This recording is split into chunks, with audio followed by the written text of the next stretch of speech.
Gracias, Ana.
Buenas noches, compañero. Buenas noches, profesor.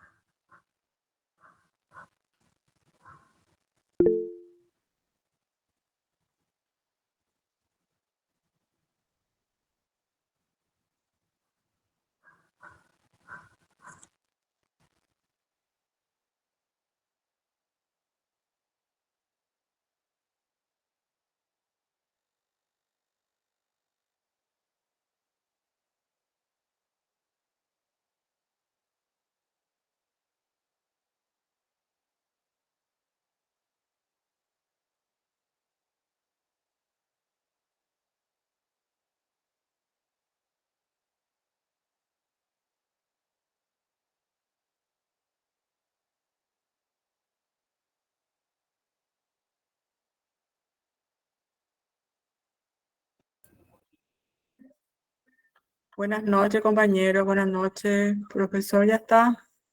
Buenas noches. Buenas noches, aún no. Ojo.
Buenas, buenas, ya empezamos enseguida.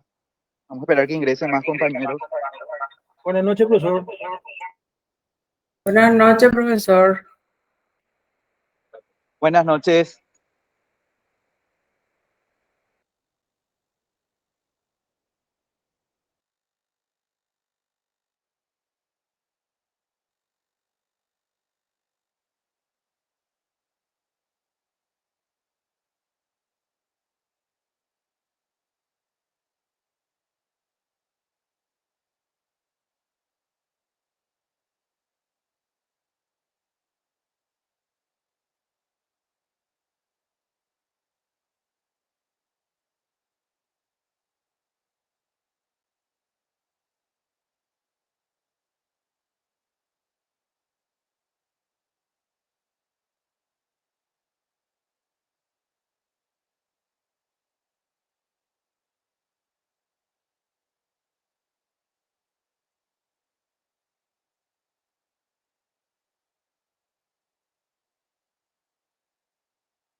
Buenas, buenas, ¿cómo están?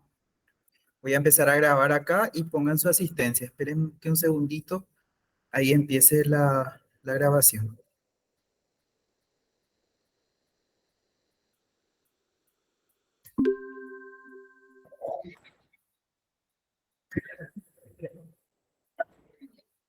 Ahora sí, ¿me escuchan bien? Súper bien, profe. Perfecto, profe.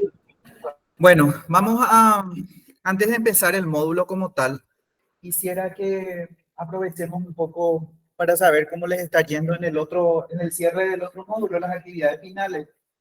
¿Alguna consulta que tengan que hacer con respecto a eso?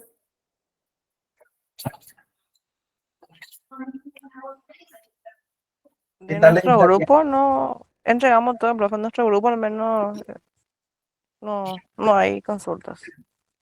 No hay alguna consulta, están manejando bien las aplicaciones. Les puse también el tutorial Sí, del uso ¿cómo era que se llamaba esta aplicación? De OBS, para que puedan grabar también con esa aplicación. Bueno, a ver, está cargando la energía. Acá De hecho, nuestro grupo con Noelia ya entregamos nosotros la tarea. Perfecto, entonces voy a empezar a revisar ya y voy a empezar a corregir y puntuar. Bueno, si ya no hay ningún inconveniente con respecto al módulo anterior, entonces quisiera ya dar la introducción al módulo actual, que es legislación y ética docente como tal. Estoy haciendo algunas actualizaciones dentro del aula virtual, pero antes que nada, para empezar este módulo, quiero partir del análisis desde el punto de vista jurídico de una realidad dentro del ámbito del sistema educativo nacional, como para que ustedes vayan teniendo en cuenta por qué recurrimos a normativas jurídicas en el campo de la gestión de la educación superior y a partir de lo mismo poder justamente tener el criterio como para que nosotros nos desenvolvamos también con pertinencia en el ámbito de lo legal como tal.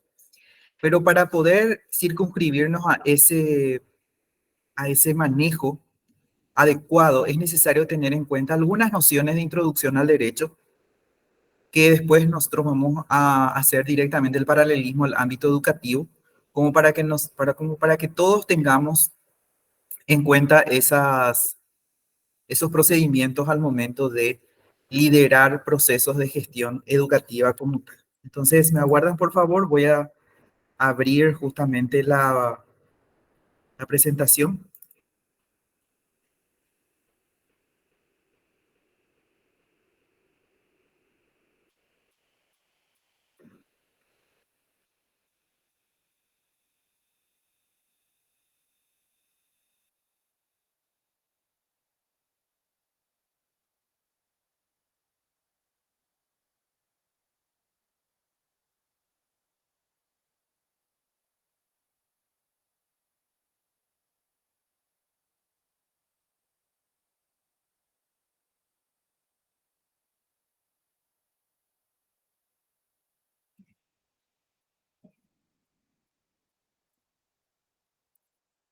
¿Se ve la proyección? ¿Están observando? sí, profe, se ve. Ahora sí. Sí, profe. Como para que podamos interpretar correctamente cómo entran en juego, porque a mí no me sirve que ustedes solamente sepan que existe la ley 1264 General de Educación, que hay todo un capítulo dentro de la Constitución que habla de la educación, la ley 4995 de Educación Superior o alguna que otra ley específica en el ámbito de educación inclusiva.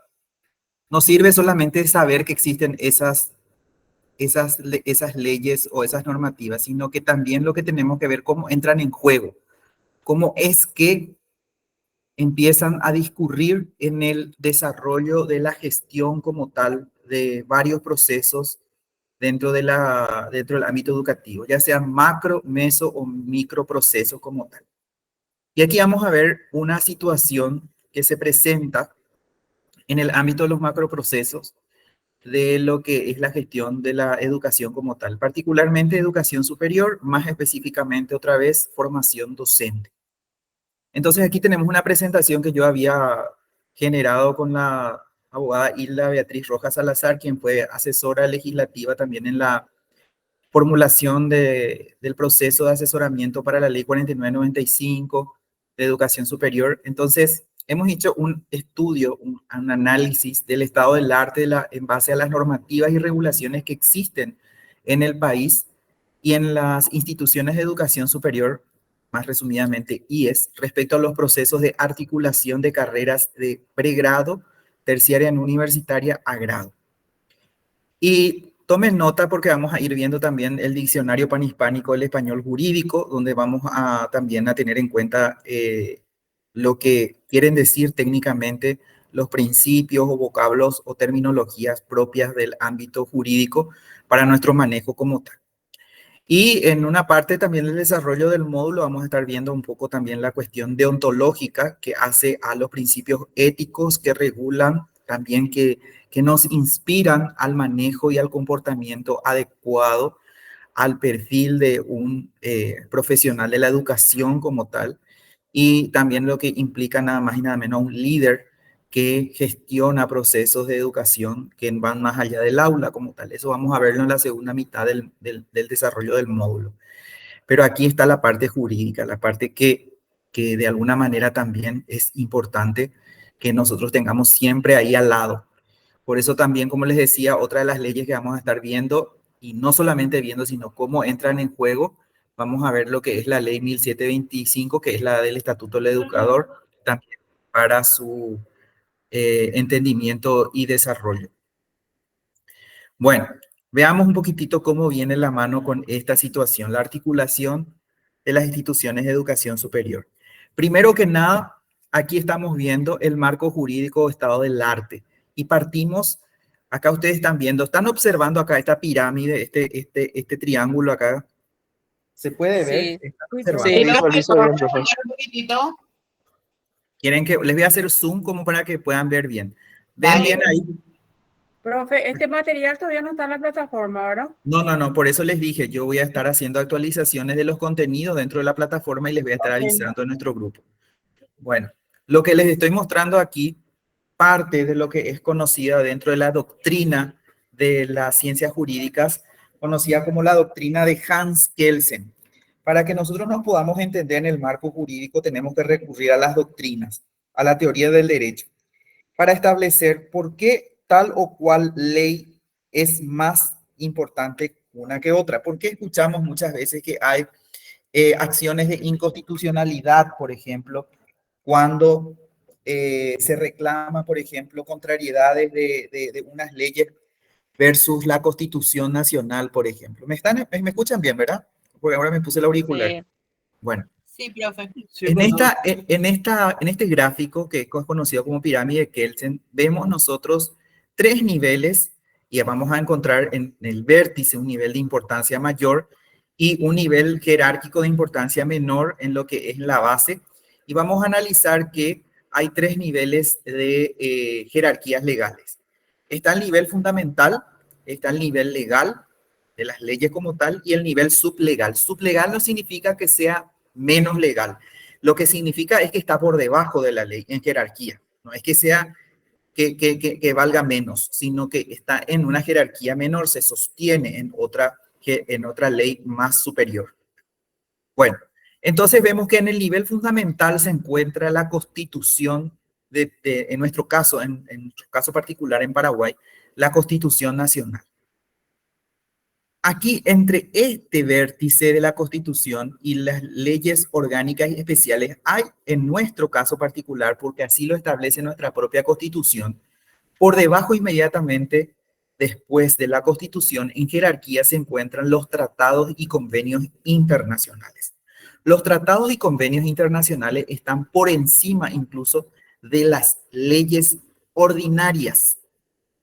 Entonces, por eso no es fácil, no es así nomás que un convenio o un tratado internacional, como el caso, por ejemplo, del Tratado de Itaipú, o como el Tratado de Yacyretá, o como el convenio con la Unión Europea, así nomás se puede tocar o cambiar.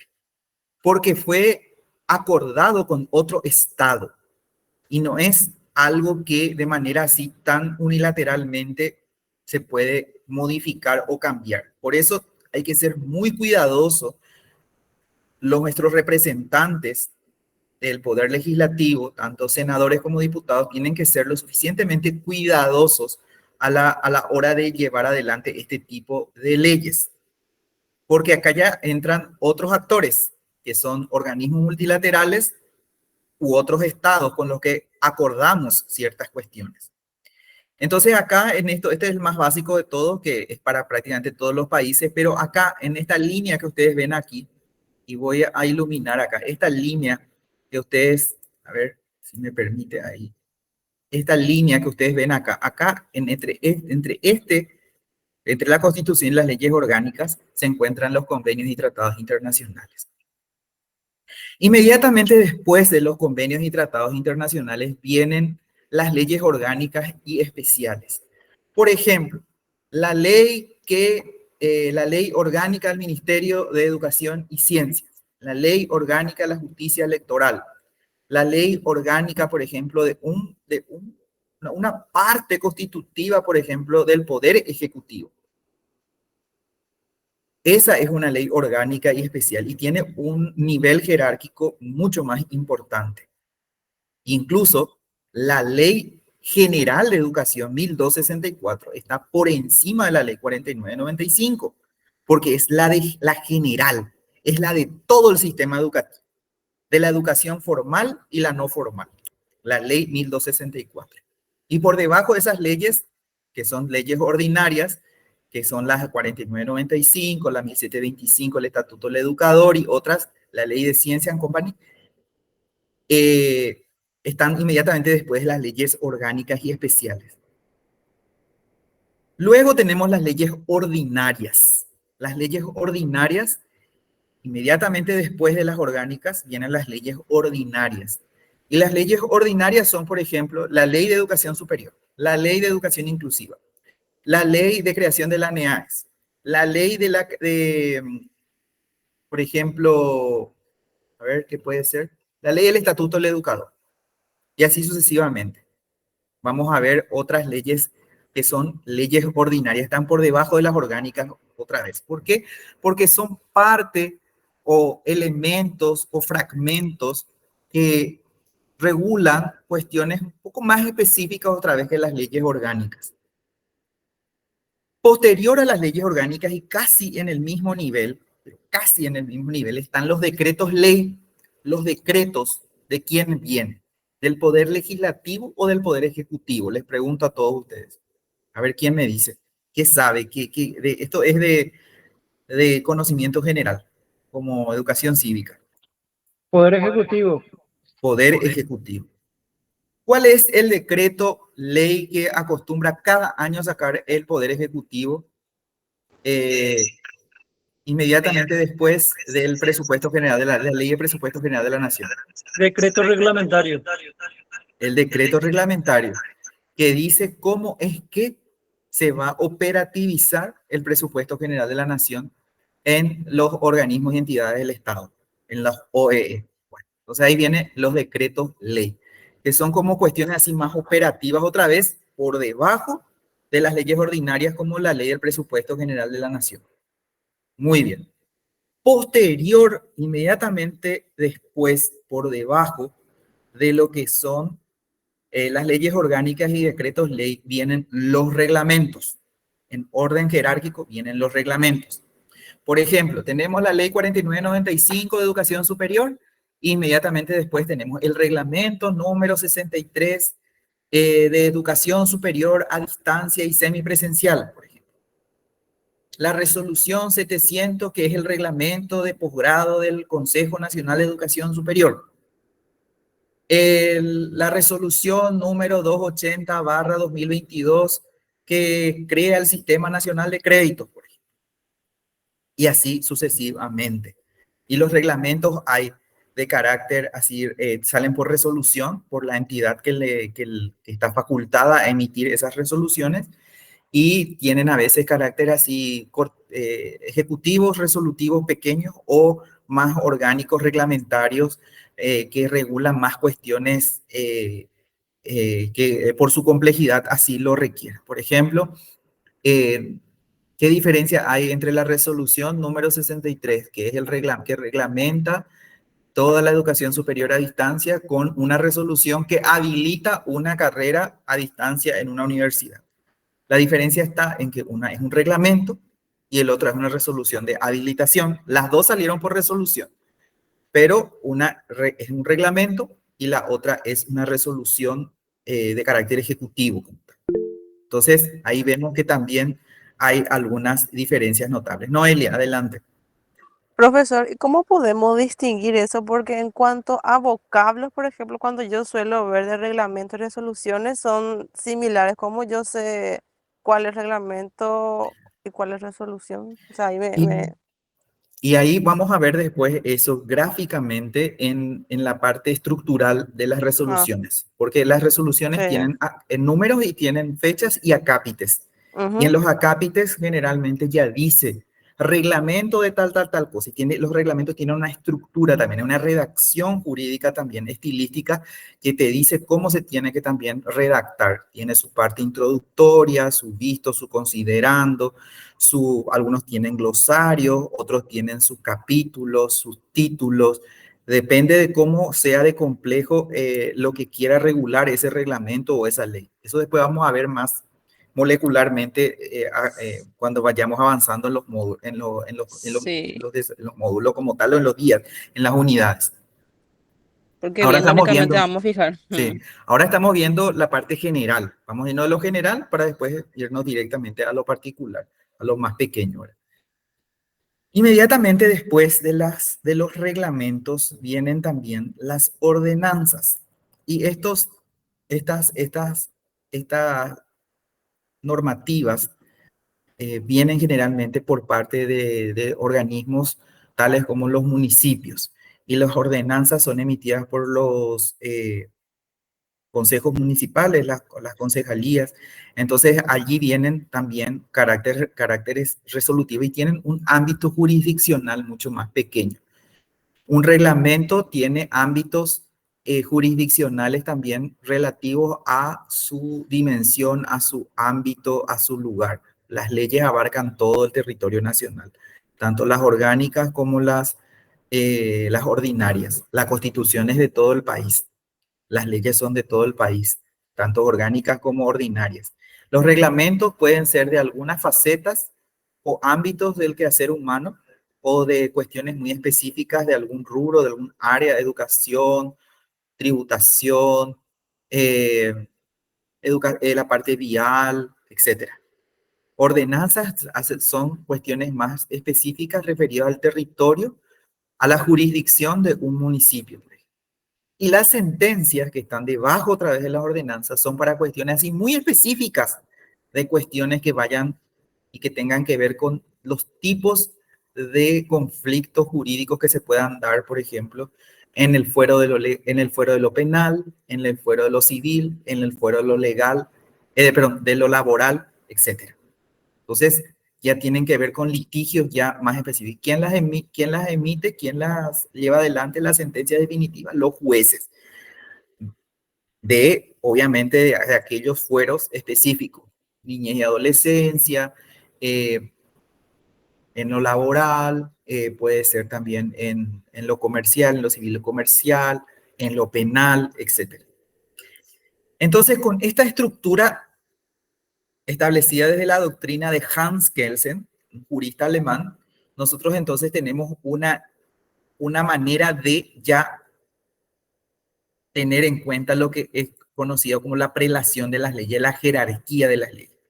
Y esto está consagrado en el artículo 137 de nuestra Constitución. A ver, ¿quién nos puede leer el artículo 137 de la Constitución Nacional, de la supremacía de la Constitución? Yo creo que puedo. Adelante. La ley suprema de la República es la Constitución.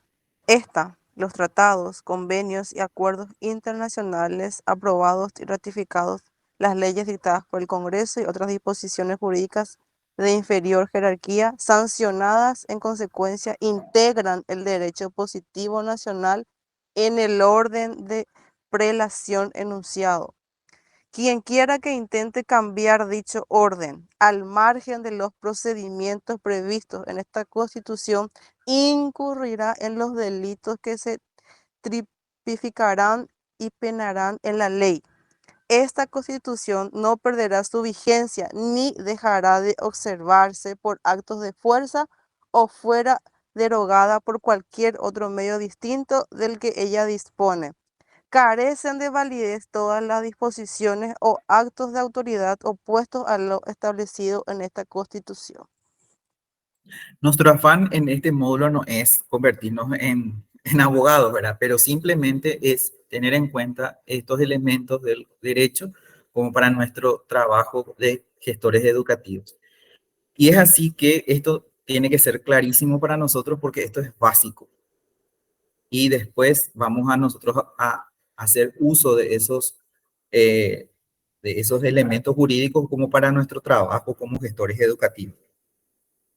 Entonces, es así que en lo que respectaba a este tema, el estado del arte, en base a las normativas y regulaciones que existen en el país y en las instituciones respecto a los procesos de articulación de carreras de pregrado, terciaria no universitaria a grado, o sea, en relación a esta temática, hay una pequeña estructura también jurídica, a especie de pirámide de Kelsen, que está en relación a este tema. ¿Puedes leernos, por favor, desde la Constitución?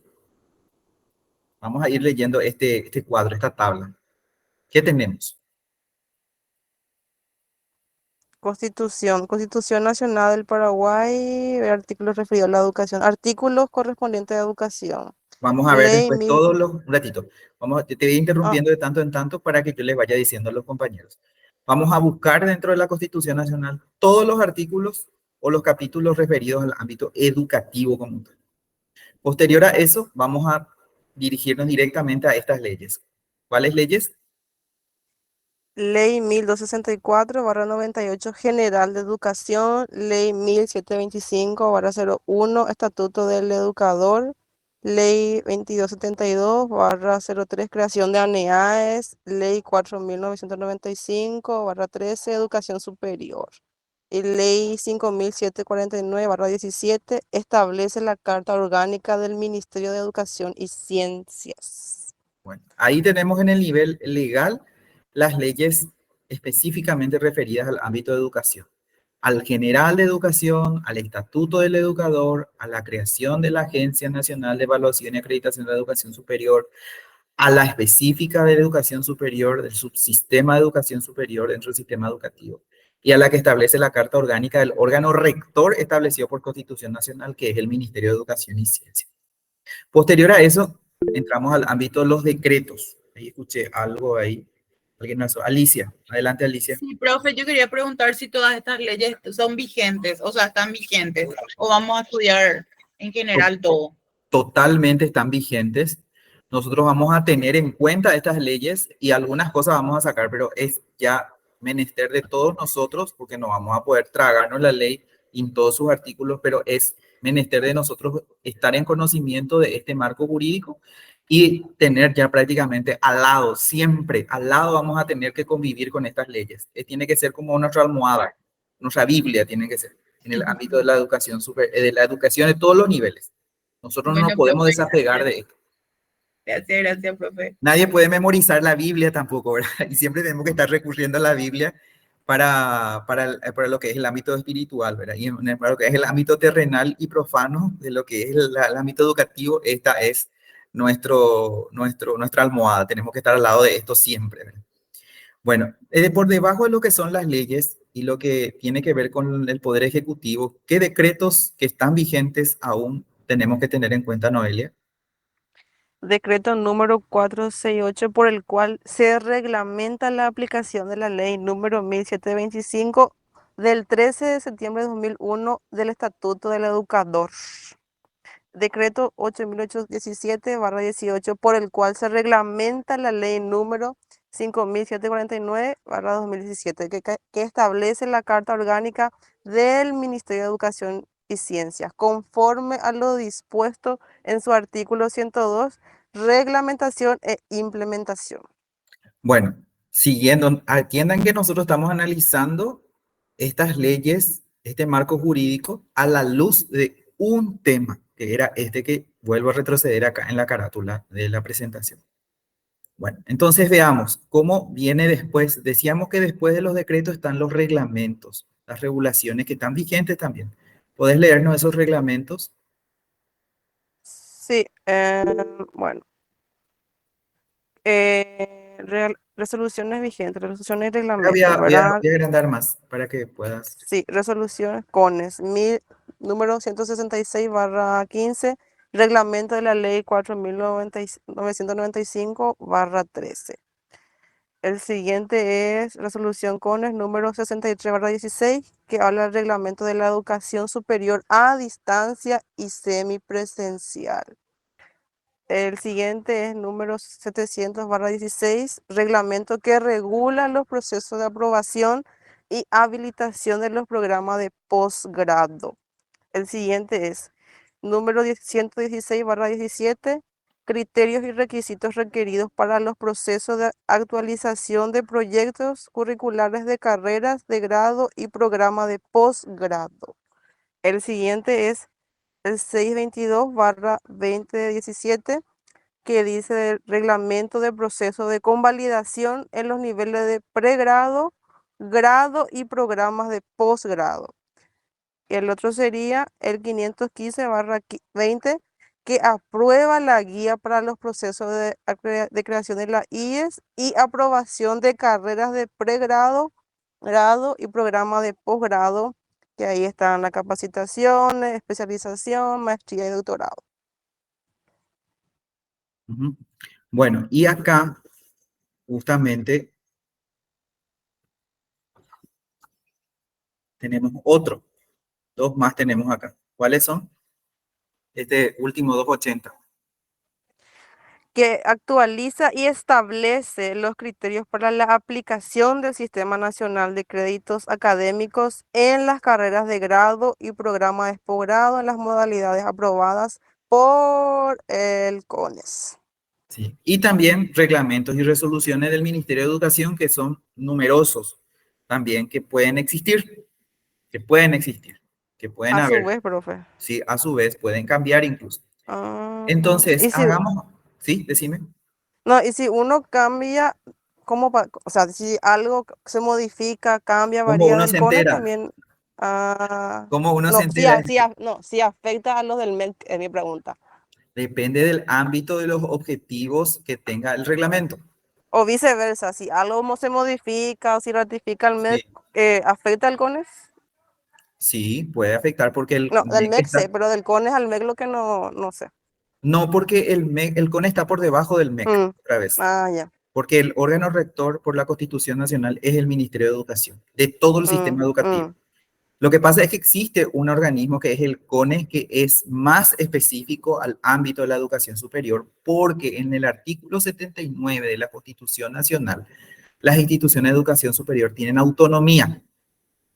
No es igual, por ejemplo, un colegio, una escuela, un instituto de formación docente que no tiene autonomía, porque el ministerio le dice todo lo que tiene que hacer, que una universidad o un instituto superior, como el INAE, por ejemplo, que sí tienen autonomía. Ellos pueden diseñar sus propios planes de estudio conforme a la realidad nacional, sus propios programas, etcétera, sus propios reglamentos, su propia forma de gobierno, etcétera. No es necesario que esté un supervisor encima de estas instituciones.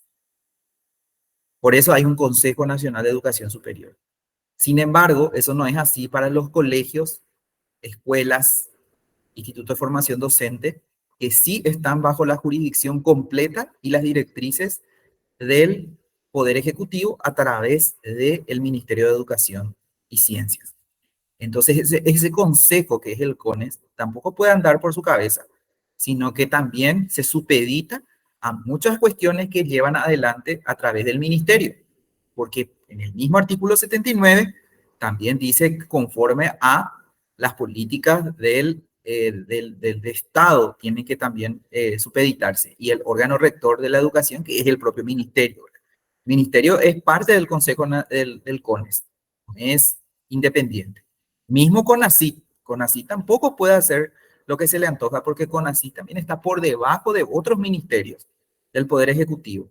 Está ahí el Ministerio ahora de Economía, el Ministerio del MEC, está también el MITIC ahí de por medio, está la Secretaría eh, la Secretaría Técnica de Planificación y otros organismos que conforman el Consejo del CONACYT. Lo mismo, el CONACYT no es un ministerio, un consejo. Y ellos están supeditados a todos esos organismos ejecutivos, del Poder Ejecutivo. Lo mismo también lo que es el CONES. Entonces, ¿quién pone al ministro? El ministro pone el Poder Ejecutivo, el presidente de la República. Ahora veamos un poquitito acá precisiones conceptuales en relación, vuelvo a retroceder a este tema que nosotros estamos analizando acá a la luz de estas normativas, de estas regulaciones. Vamos a ver unas precisiones conceptuales. Y quiero que leas, Noelia, nuevamente. Ahí está Sí, iluminado un concepto. ¿Qué sí. dice ese concepto? Ejercicio profesional del educador, según lo establecido en el Estatuto del Educador bajo la Ley 1725/2001, que dice lo siguiente en su artículo segundo. Es educador profesional la persona que posea título habilitante en cualesquiera de las ramas del saber humanístico, científico y tecnológico, que se dedique en forma regular a alguna actividad docente en establecimientos, centros o instituciones educativas o de apoyo técnico-pedagógico a la gestión educativa y que se haya matriculado. Profesor, cuando dice de apoyo técnico-pedagógico, ¿son los IFD o no? No. Cuando dice apoyo técnico pedagógico, nos estamos refiriendo a parte de lo que es naturalmente, función auténticamente genuina de todo profesional de la educación.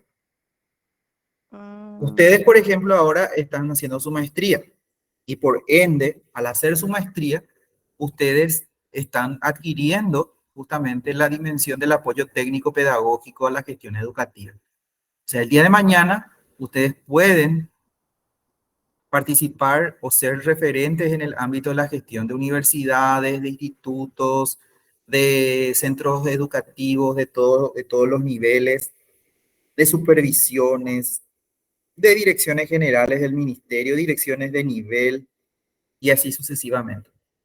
Y eso es el apoyo técnico pedagógico, no es eso que vos haces en aula nomás. Aula es el proceso de enseñanza-aprendizaje donde se lleva a tierra una asignatura que forma parte de un plan de estudios de un proyecto académico curricular.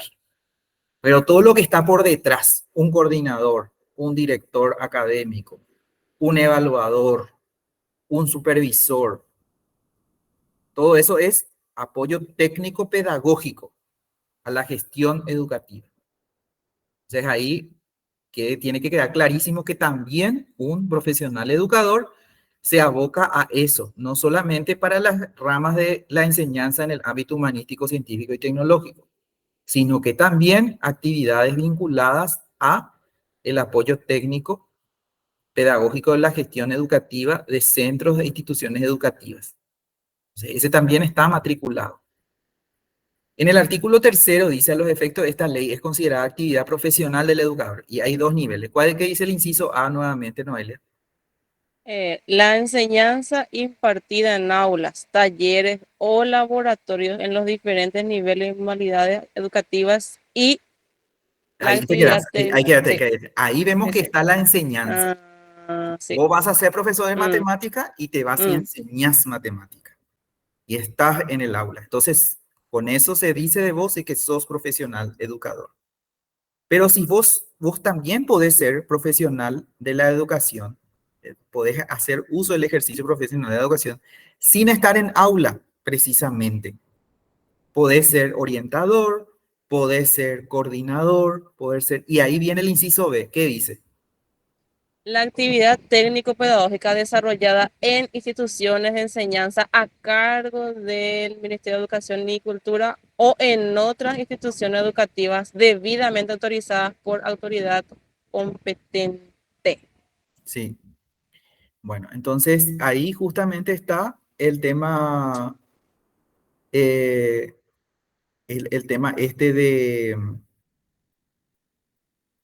está el tema este, como les venía diciendo, de que no es solamente aula. Ahora, ¿Cómo es el título habilitante para la enseñanza? Ahora vamos a ver directamente lo que es el título habilitante. Léenos, por favor. Es el título debidamente legalizado por la autoridad competente para el ejercicio profesional de la docencia. Bueno. Y ahí vamos a ver dentro de esas precisiones conceptuales que existen institutos de formación docente, institutos superiores y universidades, recurriendo nuevamente a la primera diapositiva. Estado del arte de la articulación de carreras de pregrado universitaria en universitaria a grado. Para todo lo que tiene que ver con el ejercicio de la docencia. Entonces, viendo esas precisiones conceptuales, ¿quiénes son las instituciones que forman docentes? ¿En dónde se pueden formar aquellos que el día de mañana van a ser profesionales de la educación, como dice, van a poder ejercer hacer el ejercicio profesional de educador y tener título habilitante? ¿Dónde pueden acceder a esas cuestiones? En 3 tipos de instituciones. Los institutos de formación docente, los institutos superiores, que no es lo mismo, y las universidades. Y en el espectro de estas 3 tipos de instituciones se realiza la formación continua como tal, que se subdivide en formación docente inicial. Pero la formación docente inicial no es el que va a ser parvularia. Es el que se va formando en una carrera específica de la docencia. Por ejemplo, en FACEN, el que sigue la licenciatura en educación matemática, el que sigue la licenciatura en educación en ciencias básicas y tecnologías, en filosofía, el que sigue la licenciatura en letras, el que sigue la licenciatura en ciencias de la educación, en el INAES, el que sigue la licenciatura en educación escolar básica, el que sigue la licenciatura en educación inicial, primera infancia, el que sigue la licenciatura en educación en ciencias sociales, en AENEF, el que sigue la licenciatura, no, ese es profesorado todavía, en una universidad privada, el que sigue la licenciatura en ciencias del deporte para ser profesor de educación física. Es el que se forma y elige una carrera que es docente desde el vamos. No es el que siguió, por ejemplo, informática o ingeniería civil o biología y después hizo habilitación pedagógica. Ese no es formación docente inicial. Ese siguió un área del conocimiento diferente totalmente a la educación. Pero si le gusta la educación, entonces hace lo que se da a llamar la habilitación pedagógica, que no es lo mismo que la didáctica universitaria, porque la habilitación pedagógica está preparada para que un profesional, independientemente de su formación de base, pueda ser ingeniero civil, informático, médico, biólogo, veterinario, etcétera, que quiera dedicarse a la docencia de colegio, no de universidad, pueda estar preparado para trabajar con menores de edad, principalmente en el rango etario de 12, 13, 14 años, 15, 16, 17 años, o sea, tercer ciclo y nivel medio. Entonces, ese no es formación docente inicial. La formación docente inicial es el que sigue una licenciatura o un profesorado que desde la base luego es para educación, cuyo componente principal luego son todas las asignaturas del ámbito de pedagogía, didáctica, pedagogía, psicología de la educación, currículum, evaluación del aprendizaje, administración educacional, etc. Y por el otro lado está el que ya está en ejercicio, el que ya está luego ejerciendo su trabajo, el que ya es luego docente, el que ya es luego un profesional que está en aula o está trabajando en trabajo técnico de apoyo pedagógico y que se quiere seguir formando. Y ahí está la formación docente en servicio, que es conocida también formación docente continua en servicio. El que ya hace ya una maestría, una capacitación, una especialización, una tecnicatura, un doctorado, ahí está. O cursos cortos de formación continua. Entonces, ¿quiénes pueden llevar adelante toda esa oferta que les dije?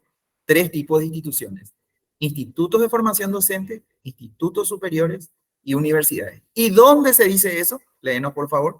¿En dónde está fijado eso? Según el decreto presidencial vigente 468/2003, por el cual se reglamenta la aplicación de la ley número 1725 del 13 de septiembre de 2001 del Estatuto del Educador. Allí dice eso. Bueno. Ahora, otras precisiones conceptuales. Siempre en relación al decreto. Estamos analizando un decreto. ¿Qué dice el artículo 3? Y están iluminados algunos puntos principales ahí. Precisiones conceptuales, artículo 3. La formación continua de los educadores comprende la formación docente inicial y la formación de docente en servicio. Podrá ser realizada por los institutos de formación docente, institutos superiores y universidades. Bueno, este artículo 3 se refleja en esta infografía que ustedes ven acá, en este gráfico. Y voy a darle nombres y apellidos a algunas instituciones acá. Instituto de Formación Docente. Ejemplo, Nuestra Señora de la Asunción. Ejemplo, Saturio Ríos, nivel de formación docente. Institutos superiores. Instituto Nacional de Educación Superior, INAES, ex-ICE. Instituto de Bellas Artes, ISBA. Instituto Superior de Bellas Artes, ISBA. Universidades, Universidad Nacional de Asunción, Universidad Nacional de Itapúa, Universidad Católica Nuestra Señora de la Asunción, y así sucesivamente, que dicten carreras que son del ámbito educativo. Ahora ya más o menos ya están captando cómo viene la mano. Sí. Ahora vamos al artículo 4. ¿Qué dice el artículo 4? Formación docente inicial se desarrollará conforme a planes y programas de estudios oficiales definidos por el Ministerio de Educación y Cultura y otorgará el título habilitante para el ejercicio profesional de la docencia. La formación docente continua en servicio es la que se realiza con los docentes que están en ejercicio de la docencia. Muy bien, entonces tenemos bien claro ahí que la formación docente inicial se desarrollará conforme a los planes y programas de estudio oficiales definidos por el MEC. ¿Esto qué significa? Que FACEN o filosofía pueden hacer así nomás como quieren su plan de estudios, por más de que tengan autonomía. Hasta cierto punto sí y hasta cierto punto no.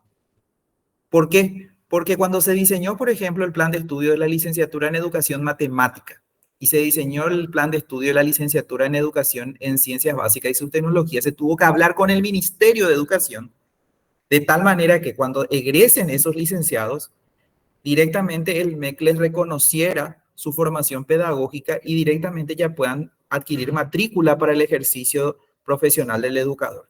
Entonces, ¿qué significa eso? Que la malla curricular de educación matemática, licenciatura en educación matemática y licenciatura en educación en ciencia, tiene lo específico de la ciencia y lo específico de la matemática, pero también tiene la formación pedagógica y todo lo que implica las prácticas que tienen que hacer en los colegios y lo que es la parte de planificación, currículum, psicología educativa, etcétera, etcétera, etcétera. Todo lo que necesita un docente para formarse. Los institutos de formación docente, los que son profesorados, esos sí que están completamente supeditados al MEC, completamente supeditados. Bueno, sigamos acá para ir cerrando y después vamos a ir avanzando más en las sucesivas clases porque este módulo es largo. Vamos entonces a ver unas precisiones conceptuales. ¿Qué entonces es la formación continua? La formación continua de los educadores comprende la formación docente inicial y la formación docente en servicio. La primera es el proceso pedagógico sistemático que posibilita el desarrollo de las competencias propias del ejercicio profesional. En esta etapa se habilita para el ejercicio de la profesión, dar respuesta a las necesidades educativas del nivel. La formación inicial ofrece el título de profesorado o equivalente al nivel terciario. O sea que puede ser licenciatura, puede ser profesorado o licenciatura. Y dice educativas del nivel, por eso hay educación escolar básica, hay profesorado en educación escolar básica, hay licenciatura en educación escolar básica. Hay profesorado en educación parvularia y hay licenciatura en educación parvularia. Hay profesorado en educación matemática y hay licenciatura en educación matemática. Y así sucesivamente. Y después me van a decir, pero ¿por qué hay esas duplicidades? Después vamos a ver más específicamente de qué se trata eso. ¿Y qué es la formación docente en servicio? Se constituye en una instancia que se integra a la formación docente inicial, la completa y la profundiza a partir del ejercicio del rol profesional, capacitación, actualización, profesionalización, especialización, otros seminarios, talleres, jornadas, congresos, foros. Una última pregunta, profe. Sí. El término instancia está debajo de ordenanza o de decretos o de sentencia. Las Instancia. instancias. No, ¿O no implica?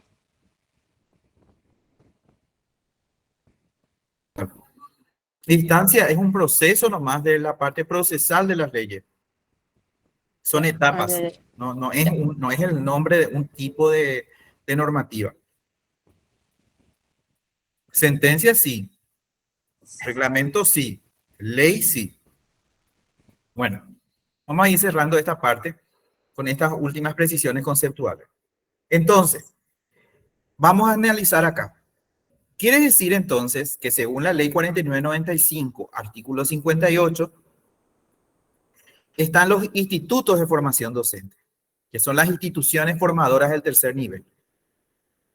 Por otro lado, tenemos los institutos superiores, según lo establece el artículo 79 de la Constitución Nacional y la sección 1 de la ley 4995 de Educación Superior y más específicamente en su artículo número 49.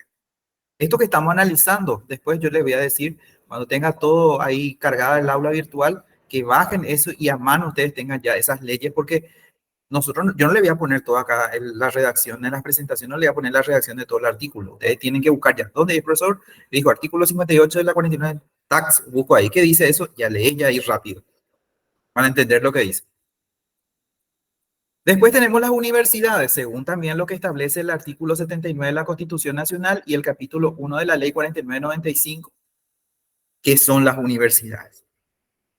Entonces tenemos, para ir cerrando esta primera parte, un organigrama que nos permite esto sacarlo a partir de la lectura de esas normativas. ¿Se dan cuenta que necesitamos de la ley para ordenar?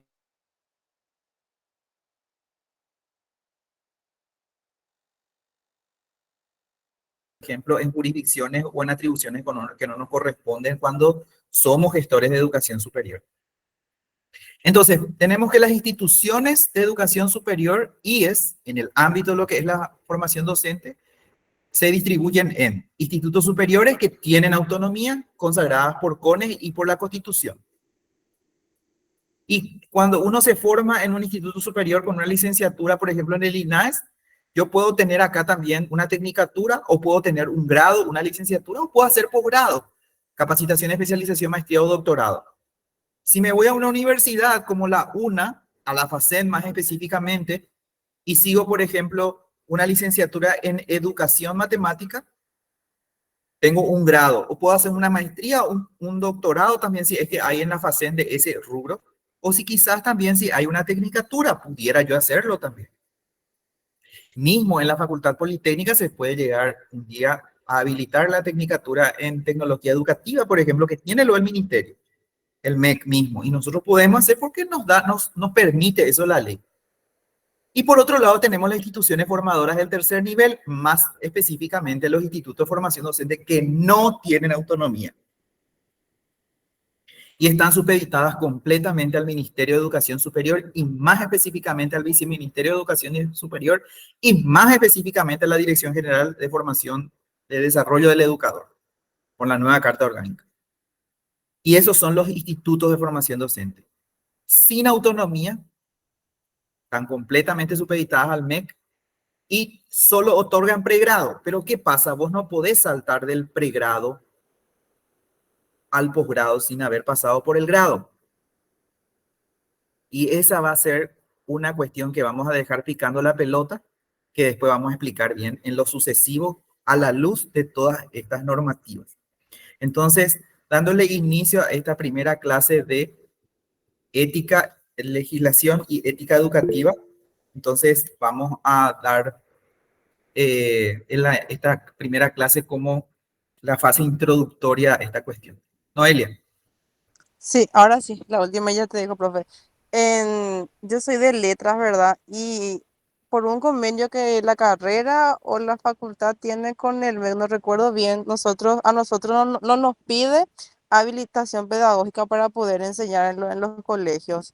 Y lo que yo quiero saber nomás, ¿qué o qué tiene de especificaciones la carrera o qué hace que nosotros no tengamos que tener habilitación? ¿En qué radica? Porque Si vos tienen, sabes. porque en alguna medida Eh, ustedes tienen luego asignaturas pedagógicas, no las suficientes como debería tener una licenciatura en educación en lengua y literatura castellana, pero tienen lo mínimo que les permite a ustedes integrarse directamente al magisterio. Pero ya. ahora con el modelo de calidad de las carreras de lenguas que sacó la Agencia Nacional de Evaluación, la ANEAES, ¿verdad? Sí o sí ahora letras como lengua guaraní, inglesa, francesa, portuguesa, todas que van a tener inmediatamente al egresar los estudiantes matrícula, pero tienen que modificar todas ahora sus mallas curriculares y ahora van a integrar más asignaturas de carácter pedagógico para que no haya esas inconveniencias. Entonces van a tener las dos cosas, tanto como la matrícula para el magisterio, como para lo que es lo específico de lo que es son las letras, ¿verdad? Pero yo Pero ya no no es, voy a hacer, ¿verdad? Ahora, ya vos ya no, no. porque vos ya si tenés tu matrícula, ya Eh, tenés, ya nadie sí, te va a ya sacar tu te, sí. matrícula. ¿Entendés? Ya. Bueno, Pero de aquí en gracias. adelante la carrera va a cambiar su malla curricular. Graciela, Ah, para ir cerrando. Sí, profe, con relación a la educación superior, anteriormente teníamos didáctica universitaria, nomás era el curso que teníamos que hacer para enseñar, ¿verdad? En la, en la universidad, ¿verdad? Y ahora existe especialización en didáctica universitaria. Hay una diferencia de eso. Es sola y exclusivamente una diferencia de puntajes y de cantidad de horas. Pero con la capacitación ya se cumple lo mínimo que dice el artículo 38, inciso B de la 4995, que dice que tienen que tener mínimamente capacitación pedagógica, que es equivalente a la capacitación en didáctica universitaria. Con eso mínimo ya podés ejercer la docencia. Pero obviamente, si te viene alguien con maestría y doctorado, aparte de eso, te va a arrasar. O sea, no es que con eso no más. Esa es la primera instancia, la primera base que tenés que tener. Sí, sí, sí, porque anteriormente no existía especialización en didáctica universitaria. Sí, no existía. Después se creó antes no existía la didáctica universitaria. Sí. Antes los Sí, a profesores. partir del 2000, por ahí 2001, Sí, recién empezó a aparecer didáctica sí. universitaria. Yo Yo le creo cuento que que cursé 2 veces, que es el comuncito, y después hice ahí en la sí. FADA con usted. ¿Vos sos arquitecta? No soy arquitecta. ¿Vos qué Yo, sos? yo soy licenciada en diseño textil e indumentaria, Bueno, pero seguro que muchos de tus pero yo profesores soy en tu docente tiempo, en la FADA para esa carrera de diseño e indumentaria.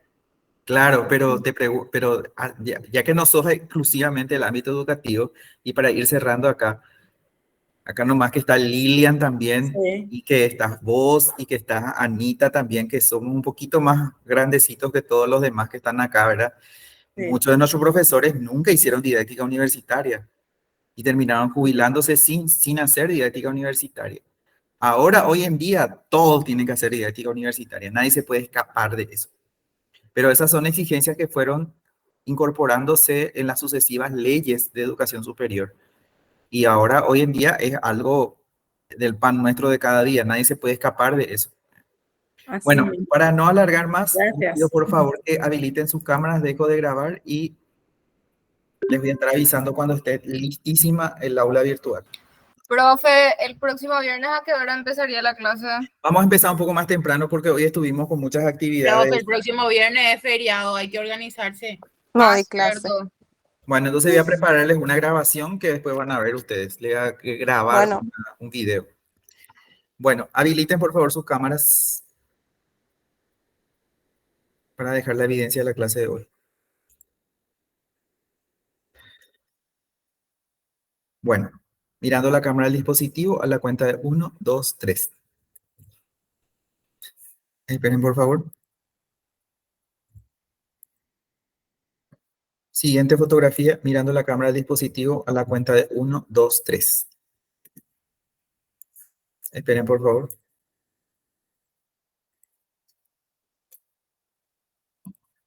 Mirando la cámara del dispositivo a la cuenta de 1, 2, 3.